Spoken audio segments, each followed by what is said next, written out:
नमस्कार, एक बार फिर से आप सभी का स्वागत है। दोस्तों, आज के इस वीडियो में हम यूपी टेट एग्जाम के लिए पर्यावरण के अति महत्वपूर्ण प्रश्नों को देखेंगे। ये सभी प्रश्न आपके एग्जाम के लिए काफी ज्यादा इंपॉर्टेंट है, इसलिए एक एक प्रश्न आप ध्यान से देखिए और कमेंट में इसका आंसर भी बताइए। लास्ट में आप लोग पूरा स्कोर भी बताइएगा। पहला प्रश्न है दोस्तों आपके सामने, इनमें से कौन सा जैव अपघट्य पदार्थ है? तो जैव अपघट्य पदार्थ किसे कहते हैं, पहले आप इसे जान लीजिए, उसके बाद आप आंसर बताइए। तो इसमें आप देखेंगे दोस्तों, जैव अपघट्य वे पदार्थ होते हैं जो जैविक रूप से आसानी से नष्ट हो जाते हैं। जो जैविक रूप से आसानी से नष्ट हो जाते हैं उन्हें हम जैव अपघट्य पदार्थ कहते हैं। तो इसमें आप देखेंगे, क्या प्लास्टिक आसानी से नष्ट हो जाता है, पॉलीथीन नष्ट हो जाता है, शीशा नष्ट हो जाता है? तो आप कहेंगे नहीं। तो इसका मतलब क्या होगा कि ये तीनों जैव अपघट्य पदार्थ नहीं है और आपको इसमें जैव अपघट्य पदार्थ बताना था। तो इस तरह से आपका जो राइट आंसर दोस्तों हो जाएगा वह क्या होगा, आप लोग बताइए। तो डी ऑप्शन, मेरी तरफ से डी ऑप्शन इसमें सही हो जाएगा, इनमें से कोई नहीं। ठीक है, क्योंकि प्लास्टिक, पॉलीथीन और शीशा ये तीनों जैव अपघट्य नहीं है, क्योंकि ये नष्ट नहीं होते हैं। चलिए नेक्स्ट अब देखेंगे, दूसरा प्रश्न है आपके सामने, डचिंगम राष्ट्रीय उद्यान है, आपको ये बताना है। ठीक है, तो इसमें आप देखिए हिमाचल प्रदेश, जम्मू कश्मीर, तमिलनाडु, सिक्किम।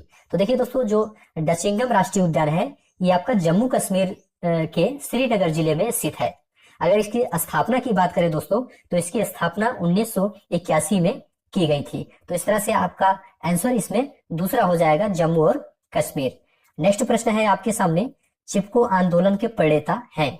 इसमें आपको बताना है चिपको आंदोलन के प्रणेता कौन है? किरण बेदी, सुंदरलाल बहुगुणा, मेधा पाटेकर। तो दोस्तों इसमें आप देखेंगे, चिपको आंदोलन की शुरुआत की अगर बात करें तो चिपको आंदोलन की जो शुरुआत है वो सुंदरलाल बहुगुणा ने की थी। ठीक है, कब की थी? 1973 में की थी। क्यों की थी? इन्होंने वृक्षों के काटने के विरोध में जो है चिपको आंदोलन की शुरुआत की थी। कहां से की थी अगर ये पूछेगा तो आप उत्तराखंड से बताइएगा। ठीक है, और अगर पूछा जाए कि यह आंदोलन किस लिए, किसका समर्थन करता है, तो आप बताएंगे वन संरक्षण का समर्थन करता है। तो इस तरह से आपका सुंदरलाल बहुगुणा ऑप्शन सही हो जाएगा। नेक्स्ट है, टाइगर, प्रोजेक्ट टाइगर कब लागू हुआ? 2011, 1970, 1973, 2007। तो इसका आंसर आपको पता ही होगा, आप लोग बताइए इसका राइट आंसर क्या होगा। तो इसमें थोड़ा सा हम डिटेल में थोड़ा सा आपको बताएंगे। देखिए दोस्तों, जो टाइगर हैं उनकी संख्या बढ़ाने के लिए और उन्हें संरक्षित करने के लिए भारत सरकार ने क्या किया था कि 1 अप्रैल 1973 को प्रोजेक्ट टाइगर की शुरुआत की थी। प्रोजेक्ट टाइगर शुरुआत कब की थी? 1 अप्रैल 1973 को की थी। क्यों की थी? टाइगर की संख्या बढ़ाने के लिए और उन्हें संरक्षित करने के लिए। तो इस प्रोजेक्ट की शुरुआत Jim Corbett national park Uttarakhand से की गई थी। आप लोग ये भी जानते रहिए। तो इस तरह से आपका राइट आंसर क्या होगा? 1973 ऑप्शन इसमें राइट हो जाएगा। ठीक है, 1 अप्रैल 1973।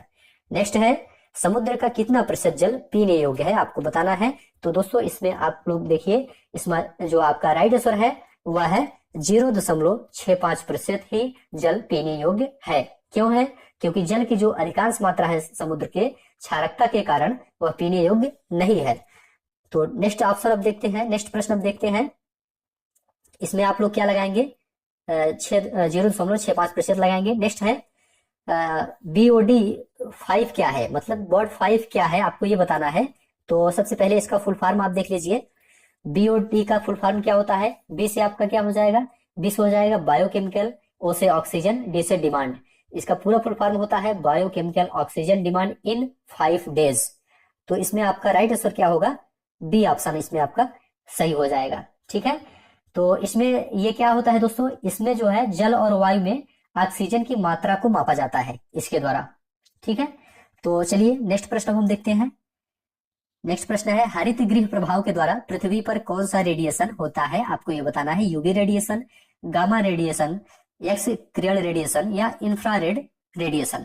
तो इसमें आपका कौन सा सही होगा? सही ऑप्शन है आपका इसमें इंफ्रारेड रेडिएशन। चौथा विकल्प आपका है दोस्तों इसमें सही है। ठीक है, चलिए अब नेक्स्ट हम देखेंगे, लंदन धूम्र पाया जाता है, आपको ये बताना है। तो ग्रीष्म काल में या फिर ग्रीष्म काल में दिन में, या ग्रीष्म काल में सुबह के समय, या शीतकाल के दिन के समय, या शीतकाल में सुबह के समय। तो पहले लंदन ध्रुव आप समझ लीजिए कि ये लंदन ध्रुव क्या है, तो उसके बाद आप जो है इसका आंसर दीजिएगा। ठीक है, तो दोस्तों देखिए, जो शीतकाल होता है, शीतकाल का समय होता है उस मौसम में आप देखेंगे सुबह जो है कोहरे जैसा जो दिखता है या कोहरे जैसा दिखने वाला जो वायु होता प्रदूषण होता है, वह जो है उसे हम लंदन ध्रुव कहते हैं। शीतकालीन मौसम में सुबह कोहरे जैसा दिखने वाले वायु प्रदूषण को हम लंदन ध्रुव के नाम से जानते हैं। देखिए इस तरह की जो स्थिति उत्पन्न हुई थी ये प्रदूषण की, ये जो है लंदन में उत्पन्न हुई थी, इसीलिए जो है इसका सांकेतिक रूप से इसका नाम लंदन धूम्र रख दिया गया है। ठीक है, तो आपका राइट आंसर क्या हो जाएगा इसमें? डी ऑप्शन सही हो जाएगा, शीतकाल में सुबह के समय। चलिए नेक्स्ट प्रश्न देखेंगे अब। हवा का एक तीव्र भंवर जो समताप मंडल में बनता है और अंटार्कटिका के ऊपर छाया रहता है, क्या कहा जाता है? दोस्तों इसे हम ध्रुवीय बवंडर के नाम से जानते हैं। क्या कहते हैं इसे? इसे ध्रुवीय बवंडर के नाम से जानते हैं। चलिए नेक्स्ट प्रश्न हम देखेंगे। भोपाल गैस त्रासदी निम्न में से किसके कारण हुई है? आपको बताना है, इसका आंसर आपको पता ही होगा। देखिए दोस्तों भोपाल गैस के बारे में थोड़ा सा देख लेते हैं। भोपाल गैस त्रासदी जो है ये कब हुई थी? तो ये 1984 में घटित हुई थी। और अगर बात करें कि किस कंपनी में, तो पेस्टिसाइड कंपनी नाम था उसका। और किस गैस के रिसाव के कारण? तो एमआईसी गैस थी। एमआईसी का मतलब मेथिल आइसोसाइनेट गैस के रिसाव के कारण यह दुर्घटना हुई थी। यह जो है गैस जो होती है यह बहुत ही हानिकारक और विषैली गैस होती है। तो आपका इसमें मेथिल आइसोसाइनाइड ऑप्शन सही हो जाएगा। चलिए नेक्स्ट प्रश्न देखेंगे। श्वेत फेफड़ा कैंसर होता है एस्बेस्टस से, पेपर से, टेक्सटाइल से, सिलिका से। तो इसमें आप देखेंगे दोस्तों जो टेक्सटाइल कंपनियां होती हैं उसमें जो काम करने वाले मजदूर होते हैं, उन मजदूरों के फेफड़ों में रुई के जो छोटे छोटे कण सांस के द्वारा जमा हो जाते हैं, उसे ही हम जो है श्वेत फेफड़ा कैंसर के नाम से जानते हैं। तो इसमें आपका टेक्सटाइल आपका ऑप्शन सही हो जाएगा। चलिए नेक्स्ट प्रश्न अब हम देखेंगे। निम्न में से किस गैस की गहन संलग्नता हीमोग्लोबिन से होती है? आपको ये बताना है। विकल्प नीचे है, CO, NO, O2 या CO2। तो इसमें आप देखेंगे जो कार्बन मोनोऑक्साइड है जिसे हम CO बोलते हैं, CO जो गैस है ये जो है ऑक्सीजन से ज्यादा हीमोग्लोबिन से बंध बनाने की क्षमता रखती है। तो इस तरह से आपका इसमें C ऑप्शन सही हो जाएगा। नेक्स्ट है, इतिहास में पहली परमाणु दुर्घटना कब हुई थी? आपको ये बताना है। 16 अगस्त 1945, 26 अगस्त 1945, 6 अगस्त 1945 या 8 अगस्त 1945। तो इसमें पहली परमाणु दुर्घटना आपको बताना है। तो देखिए दोस्तों इतिहास की जो पहली परमाणु दुर्घटना थी वह द्वितीय विश्व युद्ध के दौरान हुई थी और समय था 6 अगस्त 1945। कहाँ पे इसकी बात करें तो 6 अगस्त 1945। और बात करें तो अमेरिका ने जो है जापान के शहर हिरोशिमा पर परमाणु बम गिराया था। तो इसमें आपका राइट आंसर क्या हो जाएगा दोस्तों? इसमें सी ऑप्शन आपका सही है, 6 अगस्त 1945। आप लोग ध्यान से प्रश्न को देखते जाइए, थोड़ा डिटेल में इसको समझते जाइए। सभी प्रश्न इंपॉर्टेंट है, इसी तरह के जो है प्रश्न पूछे जाते हैं पर्यावरण के। सुप्रीम कोर्ट ने पर्यावरण और वन मंत्रालय को कब यह आदेश दिया कि ताजमहल के क्षेत्र में हरित क्षेत्र विकसित किया जाए? 2004 में, 1994, 1984। तो इसमें आपका राइट आंसर क्या हो जाएगा? 1994 में आदेश दिया था जो है ताजमहल के क्षेत्र में हरित क्षेत्र विकसित करने के लिए। ठीक है, चलिए नेक्स्ट अब देखेंगे। शांत घाटी को जिस राष्ट्रीय पार्क का दर्जा प्राप्त है स्थित, वह कहाँ स्थित है? तो जम्मू कश्मीर में, तमिलनाडु में, पश्चिम बंगाल में, केरल में। आपको इसमें बताना है। तो आप इसमें देखेंगे दोस्तों जो शांत घाटी है यह दक्षिण भारत के केरल राज्य में स्थित है। कहाँ पर स्थित है? केरल में स्थित है। और यह स्थल जो है विविधता का प्रमुख स्थल माना जाता है, या कह सकते हैं हॉट स्पॉट माना जाता है। ठीक है, इसे ही राष्ट्रीय पार्क का दर्जा दिया गया है। तो आपका ऑप्शन कौन सा है? केरल वाला ऑप्शन आपका सही है। चलिए, कड़की प्रदूषण को समाप्त करने के लिए निम्न में से किस युक्ति का प्रयोग किया जाता है? Gravity settling chamber, cyclone collector, fabric filter या उपरोक्त सभी?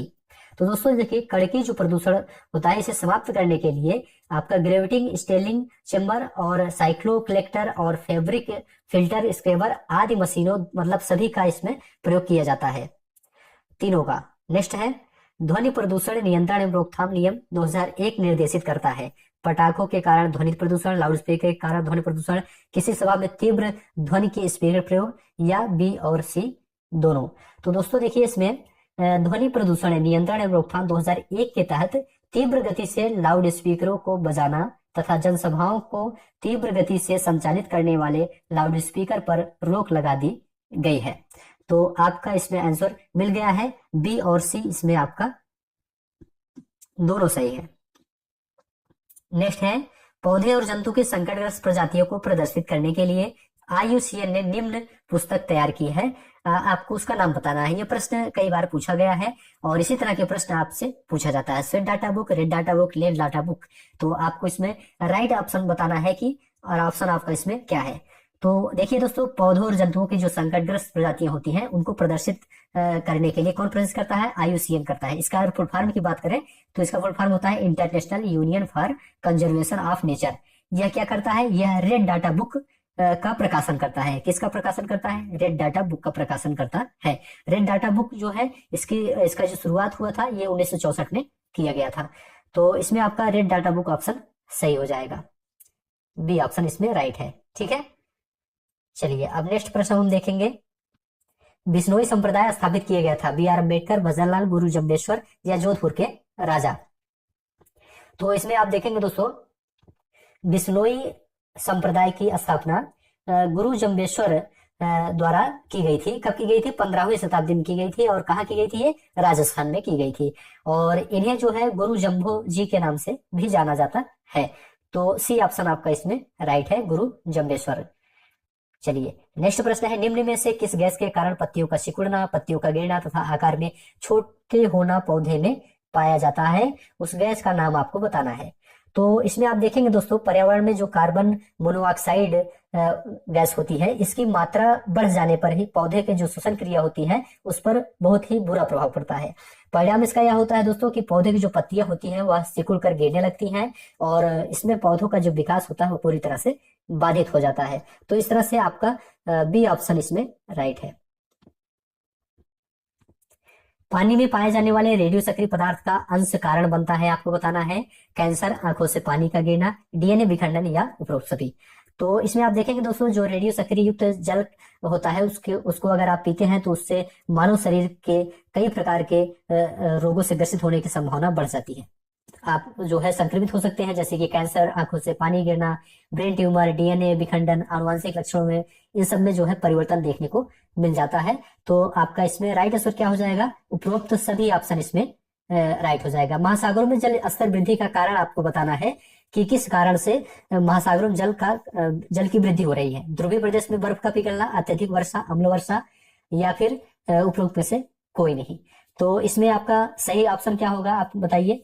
तो इस थोड़ा सा इसमें देख लीजिए थोड़ा डिटेल में। वैश्विक ऊष्मन जो होता है इसके प्रभाव के कारण पृथ्वी का जो तापमान है वह बढ़ जाता है दोस्तों।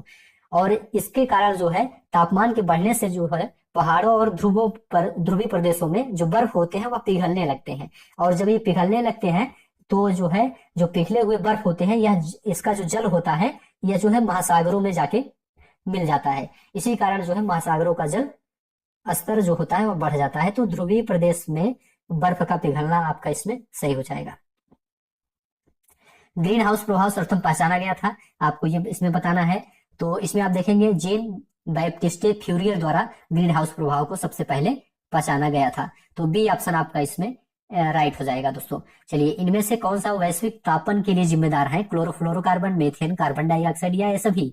तो वैश्विक तापन के लिए कौन जिम्मेदार है आपको इसमें बताना है। तो इसमें आप देखेंगे दोस्तों, क्लोरोफ्लोरोकार्बन, मीथेन, कार्बन डाइऑक्साइड ये तीनों गैसें वैश्विक तापन के लिए जिम्मेदार हैं। नेक्स्ट प्रश्न देखेंगे, इनमें से कौन सा अम्ल वर्षा में उपस्थित होता है? HNO3, H2SO4, CH3, COOH या A और B दोनों? अम्ल वर्षा के लिए कौन जिम्मेदार है आपको इसमें ये बताना है। तो इसमें आपका जो राइट आंसर हो दोस्तों वो A और B दोनों ऑप्शन इसमें सही है। ठीक है, A और B, HNO3, H2SO4 दोनों ऑप्शन इसमें सही है। देखिए दोस्तों, जो सल्फर डाइऑक्साइड गैस है इसकी अधिकता के कारण कभी कभी वर्षा के जल के साथ सल्फर द्वारा क्रिया कर लेने के कारण H2SO4 जिसे हम सल्फ्यूरिक अम्ल कहते हैं इसका निर्माण हो जाता है। इससे क्या होता है, इससे जल में अम्लता आ जाती है और इसे ही हम अम्ल वर्षा के नाम से जानते हैं। और इसमें H2SO4 और HNO3 जिसे नाइट्रिक अम्ल कहते हैं दोनों इसमें शामिल होते हैं।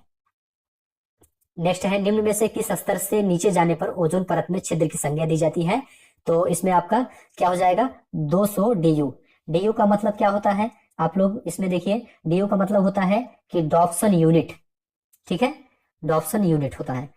नेक्स्ट है, वन्य जीव संरक्षण पर निम्न में से कौन सा असरकारी संघ NGO समर्पित है? तो WWF फॉर नेचर भारत, भारतीय वन्य जीव बोर्ड, राष्ट्रीय वन्य जीव क्रिया योजना या उपरोक्त सभी? तो इसमें आप देखिए इसमें देखिए दोस्तों जो WWF है, जिसे हम world wild fund of nature के नाम से जानते हैं, ये एक संस्था है। ये भारत में जो है विश्व स्तर पर एनजीओ के रूप में पर्यावरण संरक्षण के लिए काम करती है। तो इसमें आपका पहला ऑप्शन सही है। निम्न में कौन सा अनुच्छेद सार्वभौमिक मानवाधिकार सुनिश्चित करता है? अनुच्छेद 10, अनुच्छेद 15, अनुच्छेद 20 या अनुच्छेद 25? तो सार्वभौमिक मानवाधिकार सुनिश्चित करता है कौन सा अनुच्छेद? तो इसमें आप देखेंगे अनुच्छेद जो 15 है, ये सभी भारतीयों के सार्वभौमिक मानवाधिकारों की धर्म, मूल वंश, जाति, लिंग या जन्म स्थान के बिना विभेद किए, मतलब कि बिना भेदभाव के समान समानता का अवसर प्रदान करता है। तो बी ऑप्शन आपका इसमें सही है। 10% नियम दिया गया, किसके द्वारा दिया गया आपको ये बताना है। तो 10% नियम ये लिंडमान द्वारा दिया गया था। किसके द्वारा? लिंडमान द्वारा दिया गया था। तो पहला ऑप्शन इसमें राइट हो गया। और अगर सन की बात करें कब दिया गया था, तो 1942 में दिया गया था। ठीक है, अब बात किया जाए यह किससे संबंधित है, तो यह जो है ऊर्जा उपभोग से संबंधित है। चलिए नेक्स्ट प्रश्न देखते हैं। लास्ट प्रश्न है, EIA environmental impact assessment America में स्थापित किया गया। कब स्थापित किया गया आपको ये बताना है। तो ये दोस्तों 1969 में स्थापित किया गया। दूसरा विकल्प आप देखिए, बी वाला ऑप्शन, यह जो है 1969 में स्थापित किया गया। इस तरह से 30 प्रश्न दोस्तों आपका कंप्लीट हो गया। वीडियो कैसा लगा आप लोग कमेंट में बताइए। आपने महत्वपूर्ण प्रश्नों को यहाँ पे सॉल्व किया। अगर आपने पूरा सॉल्व किया तो अपना स्कोर भी बताइएगा, और वीडियो कैसा लगा ये कमेंट में जरूर बताइएगा। चैनल को सब्सक्राइब कर लीजिए और इसी तरह के वीडियो पाने के लिए, और वीडियो को आप लोग शेयर भी कर दीजिए अपने दोस्तों में। बाकी वीडियो आपको अच्छा लगा तो कमेंट में बताइए। धन्यवाद देखने के लिए।